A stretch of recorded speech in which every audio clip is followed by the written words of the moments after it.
Hello, and welcome to another episode of Inside the World of MACK'S HEADROOM. Boo! Scared you, huh?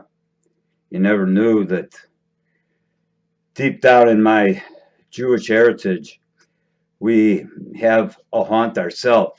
We call it the Kinechara. Many people have dared to go through it before. Many have survived, as have I. So I decided to start my own haunt, and it's called the Kinechara haunt. And you think us Jewish guys don't got any strength? Just think, most of us are circumcised. We've been through plenty. So we can do plenty to scare the shit out of you. Let me tell you.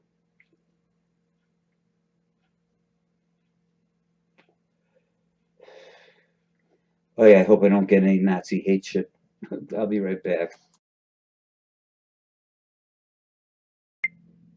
Well, that was fun. I don't know. I just felt the need to do that. Obviously, there was no racial slur intended because on Max Headroom we speak of the truth. So anyway, I just couldn't resist. Some people go to haunted houses. I like to make jokes like that. Anyway, um, you know, I've been I've been talking a lot about trying to circularize this Russ McKamey thing because in the beginning when I got into it, what attracted me was my psychological interests. Kind of drew me into this phenomenon.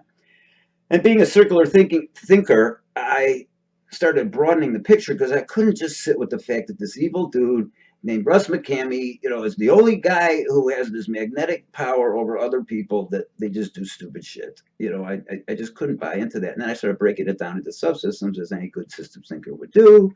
And I came up with all the prior tapes that I've had heretofore. Um, but anyway, I'm not even going to review them for you. Then you got to watch the shows. um, but anyway, it dawned on me because I've been getting more into this, and I've been meeting some really cool people, different just people that are into this movement, all on the bad side, not on the pro side. I hope it's obvious I'm not really behind this thing at all. But I've been meeting some cool people, and I'm beginning also, since I started the station a year ago, I've kind of gotten more into this notion of what social media is, because being a boomer, we didn't really have social media. And there was that thing that oh God, an old girlfriend traced me back 35 years because I had some page that I forgot about on something. I can't remember what it was called, but then Facebook came out after that. And I dove into Facebook, just dove into it. I had a Facebook relationship, sort of. I just didn't like it for a variety of reasons, which I tried to make a tape of one time, which wasn't too popular because everybody's so busy on Facebook that they didn't really want to watch anything that was anti-Facebook. But nonetheless, I'm sort of naive to social media until about a year ago when I started the station. And more recently, even because it seems like the subject stimulates a lot of discussion, so I've met these groovy people, right? And but I started thinking, I started thinking like, well, I love doing these YouTube tapes, and I have this psychological angle to offer. And I was considering, and I still think I may make some commentary on some of the tapes that are posted, like by Wolfstar or by Justice Sleuthing, or there's another woman who I don't even want to mention her name because I can't quite figure out where she's at yet, but maybe some of her stuff, and comment on it is what I like from a psychological angle. That's in the future. But as I noticed, I thought to myself, I'm like becoming part of this social media thing, like kind of again. But I think YouTube's a cooler way, personally. Um, and so it's more real. Like it takes a little balls to come out here and do this kind of stuff. But I don't care. I want to share myself with people. I don't want to be texting bullshit back and forth and LOL, F you. I don't know. It's not for me. So I uh, I started to observe one, like I thought like I had made my commentary and hoped it was helpful. Um, but I found myself kind of drawn to it, and I made these kind of like little relationships, and they would comment on my show, I would watch theirs, whatever, and like I said, I started becoming more aware. Oh, this is social media. That's interesting. No wonder these people post it once a week, or twice a week, or whatever. And I've also been watching a lot of other shows that I probably wouldn't at 66 be necessarily watching of I don't know what else to call it, kind of millennial aged women primarily talking about all kinds of shit. I don't know, but and a lot of them talk about Russ McKamey. Okay, that's very. I saw a girl whose whole show is about polyamorphy, and basically, and she made a whole show, and it was one of the best commentaries I've ever seen on Russ McKamey. Oh, she was very candid and nice about it. It was great. I just can't remember her name. Wait, maybe I can. Pastel something. Pastel Patty, maybe. I'm not sure. Uh, but it's a very good tape anyway. But I realized, man, this is spreading across social media all over the place, and I guess that's how things work now. I mean, back when I first got into computers, well, yeah, I was one of the first people to have a computer in their house. But what's so funny? You had to use your phone line to attach to the few people that had servers, and one of them was from the old folk band Peter, Paul, and Mary. Puff the Magic Dragon. They had one of the first websites, but you had to use your own phone and long distance to hook up and talk bullshit with Peter, Paul, or whoever. I don't know. So I'm not, real hip to this. As you notice, I don't really do much editing, hardly any, really. Um, so yeah, I'm a boomer. I'm a okay boomer.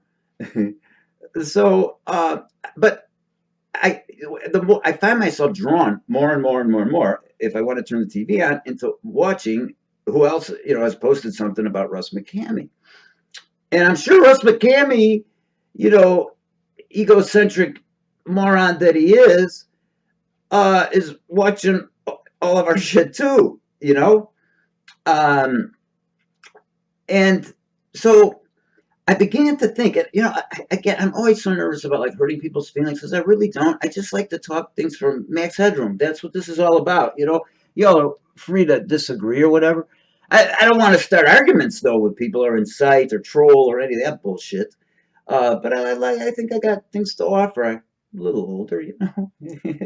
So, but I don't know much about social media. So I guess I want to make this pitch to you about 8 minutes into this is that if you can help me understand what I want to throw out there for you, one, it may take a little bit of introspection because we're all part of it. It seems like watching and talking and interacting and this and that, and then feelings get generated more and more the more the interaction happens. I know it happens to me, man. When I saw Justice Lupton's post of the Manor horn, I just felt like breaking something. It was really disturbing, but important to know it goes on about the shit that I'm talking about. It also kind of validated some points I'm trying to make, but nonetheless. So anyway, there's this. It's kind of like what happened with Scientology too, where all the defectors started making TV shows and stuff about it. And I'm not exactly sure what I'm trying to say, only that I'm sort of a newbie to social media, and I notice that Russ, who everybody detests, is the star of like worldwide worldwide television. Everybody's watching his egocentric ass. And I'm not blaming anybody at all because I watch it too. But, before we start to throw rocks at Russ, which I've already done 1,000 times already, I hope that's understood. I can't help and I put myself in the same boat as I'm going to throw out there about anybody else, which is then, what is the payoff, as I always look at, what do we all get out of the Russ McKamey narrative?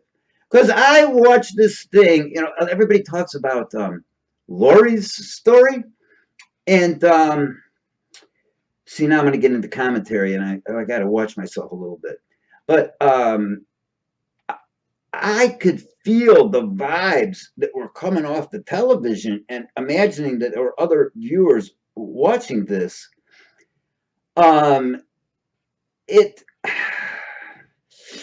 it had a little bit of like a soap opera-ish kind of quality, and I'm just as much to blame. I used to laugh at my mother who watched those old soap operas, but and this is like reality soap opera. That's I feel much more comfortable saying that. It's like reality soap opera. So getting back to the payoff, then what is the payoff? For all of us. In I understand protesting against it because I really feel very strong about it, and I'm the kind of guy like I'm really a super anti-Scientologist. Now watch, I'll get electrocuted or something, but because that's a cause. I'm a social worker, so I mean, that's a cause I can get behind, and I have. It's just that nothing's happening, and it's just kind of at a standstill. But this is a movement I feel I can get behind as well, just for social purposes. To see, from an old man like me, just seeing a bunch of younger people getting fucked around by some older dude who's fucked up, and it's like a social phenomenon. It's a social problem, sort of. And all these I've mentioned before, these spin-off groups. Oh, I'm so happy to hear some of these dialogues about, especially Lori, who was like really down on uh, the actors, which I think I threw a pretty big stone at in a prior tape. Um, but it's all getting transmitted by social media.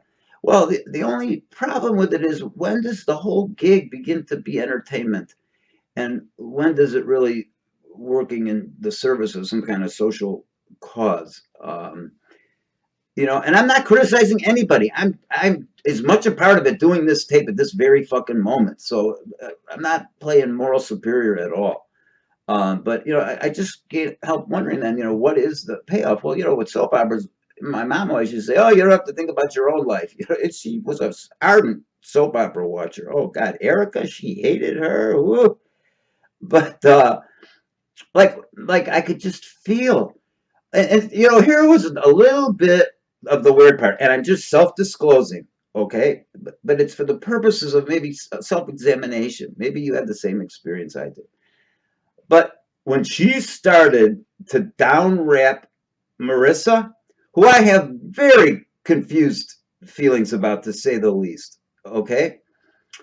All of a sudden, like, it was like watching a soap opera. It was like I was dying to find out the information. Like all of a sudden the people got lost, and I was, oh man, what has she got on Marissa? Oh, I always knew I wondered about that bitch, and I remember Ron Swan saying, okay, let's be real careful around Marissa. She's so fragile. I mean, the whole process, and I'm not saying this critically, really. I'm just being an observer. That's all I'm doing. Is I'm saying that it generates and highlights a lot of these folks, and so that's what they get out of our being drawn into this. Outside of a social movement, like I said, I'm behind anybody who wants to stop this idiocy, as well as the generations I already know exist. I'm sorry, I'm going to say it. That Silvis thing, please. I understand that on their website they have a link to Russ's place, and I've seen tapes where he says we're affiliated with. I mean, come on, it's going to be that much different. Why? Because it's in a swamp, and it's supposed to be some family of rednecks. Give me a break, There's already a family of rednecks in McKamey Manor. They don't need a new one. So I'm not blaming it on the monster either. But there is this social media sort of how do you put it, like it's a runaway, what we used to call in therapy. It's a runaway process. It's one that escalates and builds momentum, and then again you wonder which is more important, the whole or the parts. It gets very confusing because, like I said, I was drawn, to find out, ooh, what's the shit? Oh my God, she did that to Russ? Oh wow, I always kind of thought so. Like at one point it was like where was it a social movement and where was it entertainment when you were looking at the whole, everything? People complaining and bitching about other people, um, the truth being slammed in your face. No offense, Justice, honest, your shit is major creative. I really like it. Um, but I just believe in like looking at things as circularly as I can. So if I do, then I have to include myself as part of this, as a participant in this. And I'm not sure what point I really have to make, except to be aware, perhaps, that the forces at work that operate in social media may be like highlighting certain things, and we all may be. I have to admit, it is sort of entertaining to see what newest thing has been posted, and that really is. I have to go back to Ross. Yeah, it's his fault, but it just has blossomed into such a major thing, that I guess I just have to ask, or just say, just be aware. That's all. It's just another part of the whole, I guess, that I wanted to throw out there. And if anybody can help me, like fill out this a little bit better, because like I said, I'm not real social media wise, but I'm learning how many people are posting on so many different platforms. Unbelievable. This is my home, guys. This is my home. I very much little. I'm very little on Facebook. I just do it here with Meatball, my Old English Bulldog, who someday I'm going to be able to show on screen. But anyway, thank you. I hope I haven't been rambling, but I guess I'm just trying to point out, do we get so involved in this that we start to enjoy it more than change it? I don't know. Just thought I'd throw it out. And let me find my special sign off thing. Thank you again for being with me. Thanks for everybody who's been chatting with me. I've been enjoying it very much. And this has been another episode of Inside the World of Max Headroom. Ciao, ciao.